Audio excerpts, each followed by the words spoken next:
ગોંડલમાં રિક્ષા ચાલકના પુત્રએ મેદાન માર્યું છે। માતૃ મંદિર શાળાના 3 વિદ્યાર્થીઓએ મેદાન માર્યું। દેવવ્રત બુકિલિયાએ 99.98 પીઆર સાથે મેદાન માર્યું। પિતા સુરેશભાઈ છેલ્લા 30 વર્ષથી રિક્ષા ચલાવે છે। આર્થિક તંગી વચ્ચે દેવવ્રતે સમગ્ર ગુજરાતમાં નામ રોશન કર્યું। માતા ગીતાબેને ઘરકામ કરી પુત્રના અભ્યાસમાં મદદ કરી। ગૌરવ શાહ 99.97 પીઆર તેમણે મેળવ્યા। દ્રષ્ટિ મારુએ 99.94 પીઆર મેળવ્યા। શાળા પરિવાર દ્વારા તેજસ્વી વિદ્યાર્થીઓનું ભવ્ય સન્માન કરાયું। વિદ્યાર્થીઓને ટ્રોફી એનાયત કરી મોઢું મીઠું કરાવ્યું। સામાન્ય પરિવારના બાળકોની સફળતાથી ગોંડલમાં ખુશી છવાઈ। ભારે સંઘર્ષ બાદ મળેલી સફળતાથી વાલીઓ ભાવુક થયા।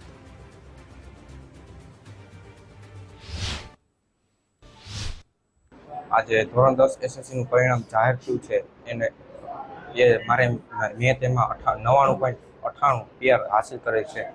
આનો શ્રેય મારા માતા પિતા, ઘરે, પછી સ્કૂલના શાળાના શિક્ષકો, વિમલ સર, અસ્મિતા ટીચર તથા બધા સ્ટાફ અને ટીચરોને આપું છું। સમગ્ર ગુજરાતમાં મેં સેકન્ડ નંબર પ્રાપ્ત કરેલ છે અને ગોંડલમાં પ્રથમ। હું છેલ્લા 20 થી 30 વર્ષથી રિક્ષા ચલાવું છું અને મારા ઘરનું ભરણ પોષણ કરું છું।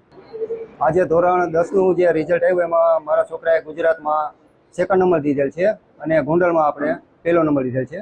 આ થકે હું અમારા માતૃમંદિર સ્કૂલના જે શિક્ષકો છે તેમનો હું ખૂબ ખૂબ આભાર માનું છું, જેમ કે વિમલ સર છે, અસ્મિતા ટીચર છે, તેમનો ખૂબ ખૂબ આભાર માનું છું। રાજકોટ જિલ્લાનું પરિણામ 88.11% અને ગોંડલનું પરિણામ 88.72% આવેલું છે, જેમાં ગોંડલ શહેરની અંદર ફર્સ્ટ નંબર ઉપર શ્રી માતૃમંદિર વિદ્યાલયનો વિદ્યાર્થી બુકેલિયા દેવવ્રત 99.98 પીઆર સાથે પ્રથમ આવેલ છે।